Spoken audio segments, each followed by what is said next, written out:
Hi, welcome, and thank you for joining us for something that is a little bit new for Santa Cruz City Schools, this preview for elementary families on what to expect if you are starting at an elementary school in kindergarten or transitional kindergarten next fall or in the next couple of years. My name is Sam Rollins. I'm the Chief of Communications for Santa Cruz City Schools, and I'll be the one walking you through a little preview of elementary life.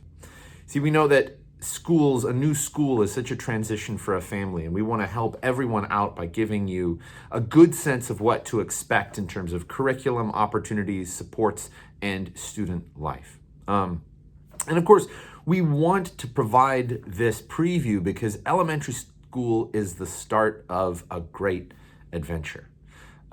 Students come in really needing, we believe, the sense of belonging, encouragement, support, and room to explore so that they develop a lifelong love of learning. That's one of our biggest jobs here at the start of school. And every time we present anything to the general public, we like to put up our goals and values just as a sort of touchstone. I'm not going to read through every single one of these right now. You'll be able to see the slides. They should be posted on this page if you want to go through them yourself. But what it boils down to really is that we believe education is that place that gives everyone a fair and strong start and a wonderful beginning to make the most of yourself and your life so that everyone can develop and have a prosperous future. It's really our responsibility to put all the support and opportunity that we can at the disposal of every student so they all reach their highest potential. And it all starts in elementary school. It's for the student, it is a transition into a more complex social system. Make the ability to make so many new friends and try so many new things and do so many new things. That's really exciting.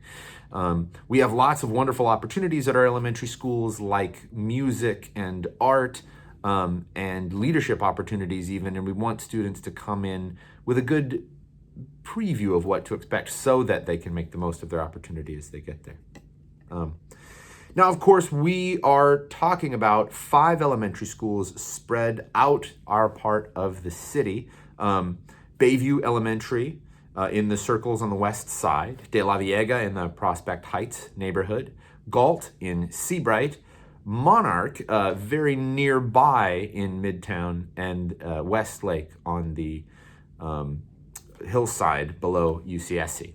That's them in alphabetical order. Now, Monarch Community School is a little bit of an alternative elementary school where different ages will occupy the same classrooms, and there's a lot of family involvement in that program. And at DeLaveaga, there is a 2-way immersion Spanish-English program that we call Dos Alas. We're not going to be talking about those specifically in this webinar because what we're talking about is the opportunities, supports, curriculums, and setup that every student will find regardless of what school they go to, including Monarch and the DeLaveaga Dos Alas program. So one of the biggest things that we want to establish in our elementary schools is a warm welcome. And so here you can see the topics that we're going to cover today. We're going to talk about the importance of knowing every child and how we establish that at all of our school sites. We're going to talk about hands-on learning, why we think it's so important, and the opportunities that we provide students for that. We're going to talk about how we customize instruction for every student to make sure that everyone is getting individualized support and opportunities to fit their learning style and learning needs. We're going to talk about how development goes beyond the classroom. It's more than just a sense of curriculum and adeptness and test taking. It's a development that exists that more thoroughly sort of carries through an entire person and their personality.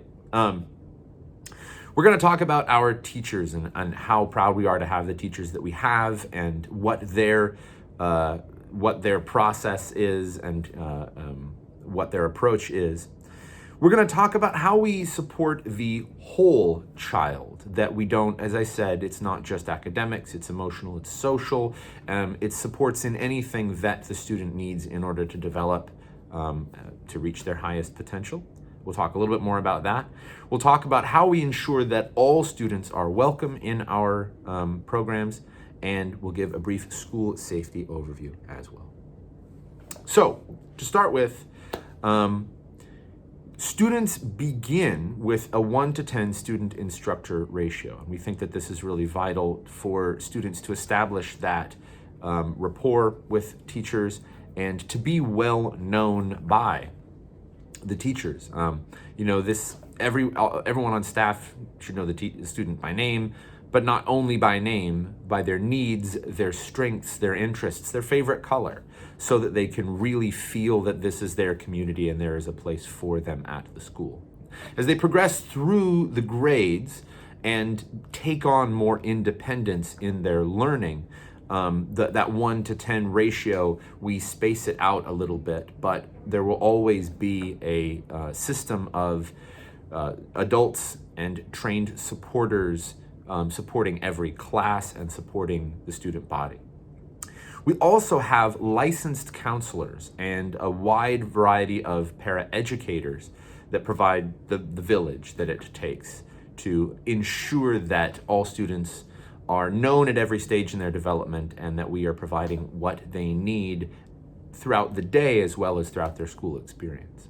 And this sense of belonging is tied to the fact that families are connected and included throughout our school process. And this is everything from our thriving PTOs and PTAs at school sites, volunteering in class and on field trips, and getting engaged in the full calendar of festivals and events that we have at every one of our schools. And I will talk a little bit more about that later on.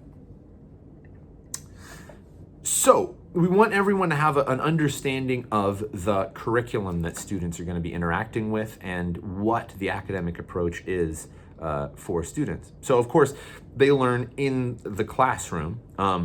We work in our elementary schools to develop a mastery of language arts, reading, writing, comprehension, math, science, social studies, and critical thinking. But in addition to the classroom work, every one of our elementary schools has a life lab garden where students work hands-on to develop an understanding of ecology, biology, and life science. More than that, they grow and prepare food in the gardens so that they can have a stronger understanding of food systems and human relationships with food, and really just a chance for them to see the world in action. We also have music programs at all of our elementary schools with formalized band beginning in 3rd grade. And this is really, anytime we talk about this, we want to thank our community, because a few years ago, many years ago now, Santa Cruz passed parcel taxes that provided music and art programs, among other things, at the elementary level. And then just a couple years ago, voted to make those permanent. And so we're incredibly happy to be able to provide that because music, it not only becomes a sense of joy for the students and the ability to creatively express themselves, but it develops fine motor skills and cooperation in a really big way. Being part of an organized band teaches kids to listen to each other and how to fit their efforts in with the people around them, and we love being able to provide that. Likewise, the same community supports provide arts for our students, and this allows students to develop creatively, to express themselves, and to interact with a variety of different artistic mediums throughout their school experience. So that they, again, have that hands-on application and building of skills. We also learn, for lack of a better term, in the 21st century. Students interact with the building blocks of computer science and coding and develop a very comprehensive tech literacy so that the door to computer science is open to students and is unintimidating because it's something that they're able to grab hold of, and that even if that isn't an area of interest for them later in their lives, they'll be able to have that strong understanding of these tools that are increasingly everywhere in in our lives. And the most interesting thing about that is they start coding offline by looking at patterns and processes. So a lot of the activities, software coding activities, don't even involve a computer. But I'll let you ask your school about that, because it's really quite interesting. And the point is, with so much of this, is that we want to be giving students such a variety of ways to learn and to interact with their curriculum and with the world around them, because obviously every student learns in slightly different ways, and giving everyone the opportunity to learn kinetically as well as academically, and in that variety of mediums and opportunities, really helps students develop. Okay, so a word on supports, because obviously this is something that we want parents to know, be familiar with as they're coming into our schools. We organize a lot of the supports around the student around our RTI coordinators. RTI stands for Response to Intervention. And who these people are a support resource that works with teachers to customize the supports around every student to make sure that they are learning with the best supports that they need. So this means everything from supporting them within the classroom to bringing like learners into small groups so they can learn together, or the RTI coordinators will work one-on-one with students who are experiencing challenges in any particular subject area. And then what the RTI coordinator will also do is work with classroom teachers on learning extension opportunities. And really what this is giving students who are thriving or excelling in a particular subject area room to develop further, to explore, and to learn more based on their capacity without having to move at the same pace as the entire class around them. And it really gives every student that individualized way to get supports or explore further based on their current level in any given subject area. So the RTI coordinator will also help to coordinate our comprehensive language supports for English learners, as well as our broad supports in special education. And then, of course, we also want to mention that we have thriving after-school opportunities and programs at all of our schools. And this one's so important, we actually gave it its own slide, because after-school programs can be a great opportunity for students to gain more socialization or to spend more time working on subject matter that is challenging to them. So we think of these as learning supports, but also we understand they're family supports, because, for anyone who has a commute as part of their workday, we know how vital this is. And so we have full comprehensive after-school programs at all of our schools. And if you want more details on how to get that set up and what that looks like, you can reach out to your school site. And then I do want to say that as we're talking about all these supports for students, what our goal is with supports is allowing students and enabling students to build the tools within themselves to handle challenges that they face as they go through their academic career. Essentially, our goal is to put ourselves out of a job by applying help and support to a student in such a way that they learn how to overcome further and future challenges themselves. Because what we're doing is giving everyone that ability to build their tool sets. So I also wanted, of course, to point out that an education system, a school district, a classroom is only as good as the teachers that are in it. And we're incredibly proud of the elementary team that we have at the disposal of students. All of our teachers are, of course, credentialed in their areas, in their subject areas, but more than that, they are trained in our district, or offered training in our district regularly in up-to-the-minute pedagogy. And so we really give our teachers the opportunity to be learners, the same as we give anyone the opportunity. It's the mindset that we have at every level of the district, that we are all learners continuing to hone our craft. And our teachers also will collaborate with each other, not only teachers at their grade level at their school, but they'll work with teachers in the next grade level so that as students transition along, There is a consistency in the approach, and that deep and strong understanding of the needs and strengths of every student as they move from class to class. And this ties into the fact that we really take what we call a whole child approach. We're incredibly grateful to have licensed counselors at every one of our elementary schools, which is not necessarily that common in elementary schools. But we have counselors who have open doors. And what we mean by that is anytime a student has a need of support, they can seek out the counselor, the teacher can refer the student to the counselor, and parents can refer students to counselors too, even if it's something as simple as you know that your student is having a difficult week. The counselors at our elementary schools are just incredible supports for students. We also have positive behavior intervention teams. We have specialists on campus who are helping students toward good behavior, but also helping them to understand and regulate their emotions and their behavior. And they work in concert with all of our classroom teachers and the counselors.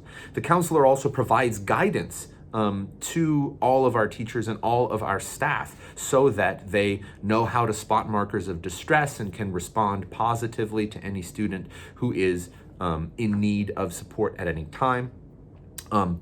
In our curriculum, we also work in social, emotional, developmental learning so that students can be developing an understanding of themselves and of, the experience of humanity while they are also learning their academic subjects. And we really have tried to make our elementary schools a comprehensive family support resource so that if there is any need within the family that we are unable to meet, and in many ways we will be able to, we can help navigate the community support systems in the county to help families get what they need. So we also wanted to briefly talk about student safety. Because so much of our safety information that we've been putting out over the past couple years has been COVID protocols. So we wanted to make sure that all families know that we take very seriously the trust that you place in us. And we work very hard to make sure that our campuses are safe and welcoming places. First and foremost, what this means is we invest time in connectedness and relationships.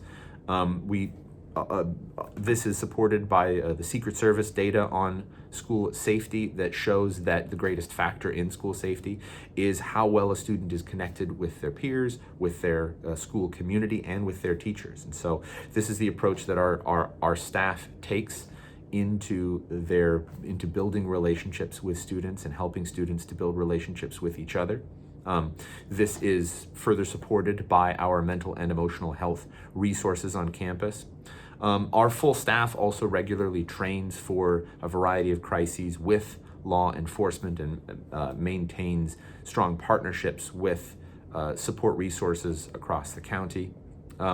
We are also installing smart lock systems on all of our doors that give teachers and administrators the instant ability to lock areas of campus if needed. And we are also making an anonymous tip and alert system available to older students and to families so that even the smallest concern can be very easily shared with the team at your school. And really, it should go without saying, but one of the reasons that we invest so much in social connection, in mental health, in safety, is that the process of learning is more complicated than just mastering reading and math and that sort of thing. We want to create an environment where students are able to really thrive and learn to understand themselves with comfort and confidence that they will be supported. And so we do everything we can to make sure that safety is not only present, but is felt by the students.